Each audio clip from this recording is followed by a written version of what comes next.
Chừng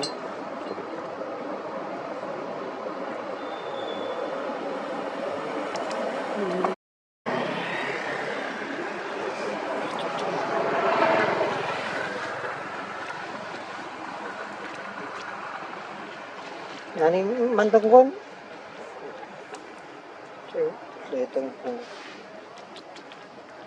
si baru ini hah cho em chơi ăn si ăn ban đã bài mông không si ăn trôi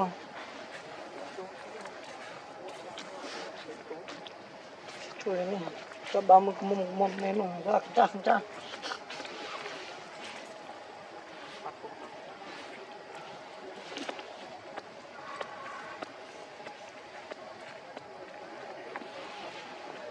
Ismet pastung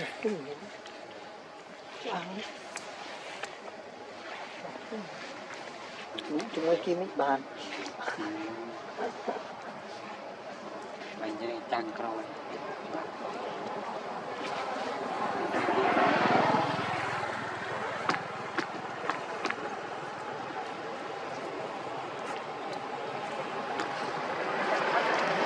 sampai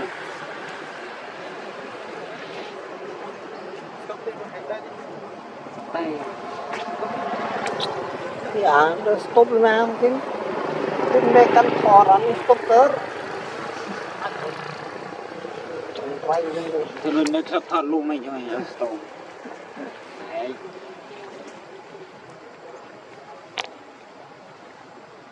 chế ổn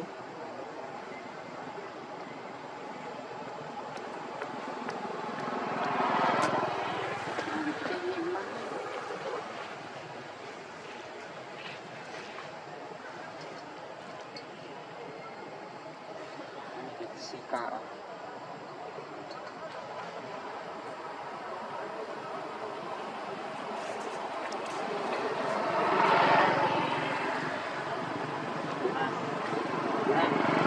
nak kau baik mau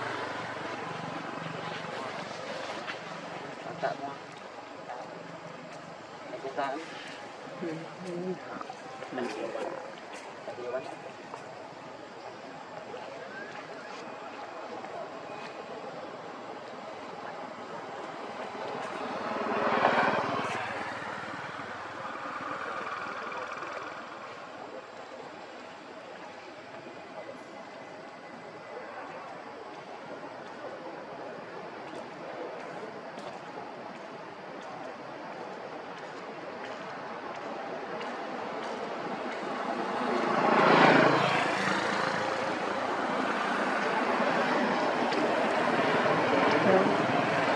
và họ cắt đuôi vô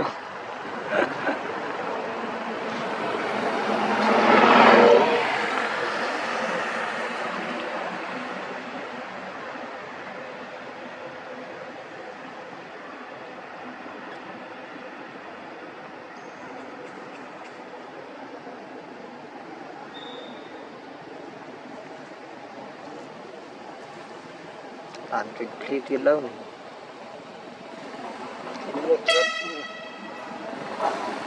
chạy bóng đi đám nữa để mà mình làm đi đã chút nhau này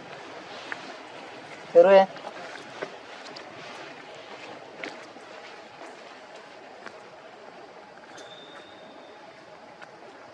thử mấy bắn đua tại như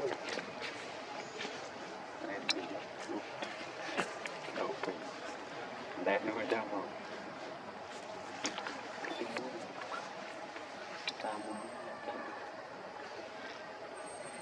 đảo bàn thón đảo bàn thón thế ta bán thon cho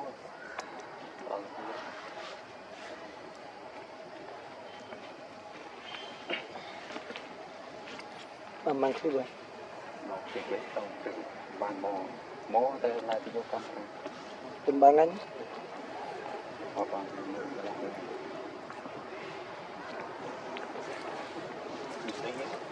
đi upscale lên mình chơi tầm mùa xuân nó trên này cầm xe nó không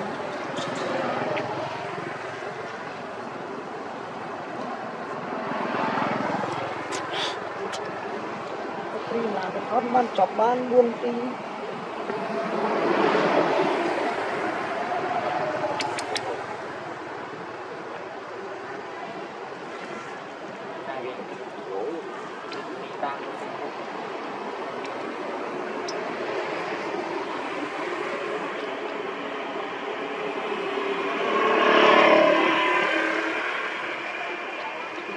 quên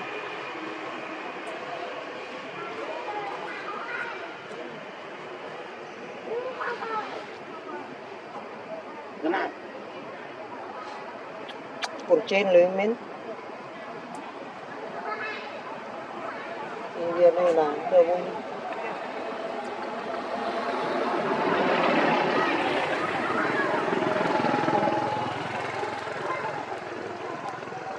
lấy ban kia này Bye. Bye.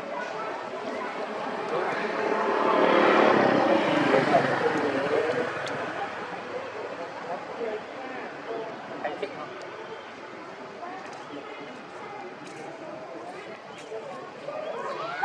thì mình côm mà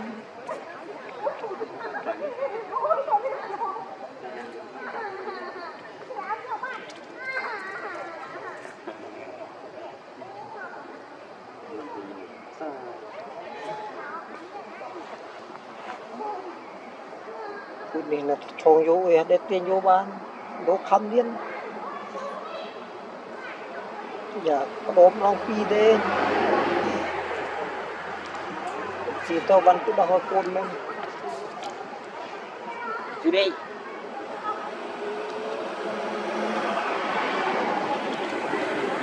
giờ con văn nam môi này bây giờ Gì?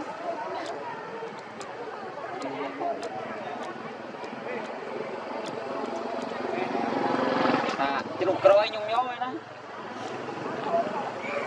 ôi đợt pùm ngay vừa nghe tập pùm ban Chứ này cái rồi để ôi như thư chân cật thư chân nhưng đây camera gì chi vậy? cái đó ấy đợt pù Mùi gì đâu con cái sọ lơ ở bắt khoa đã cắt một camera thêm linh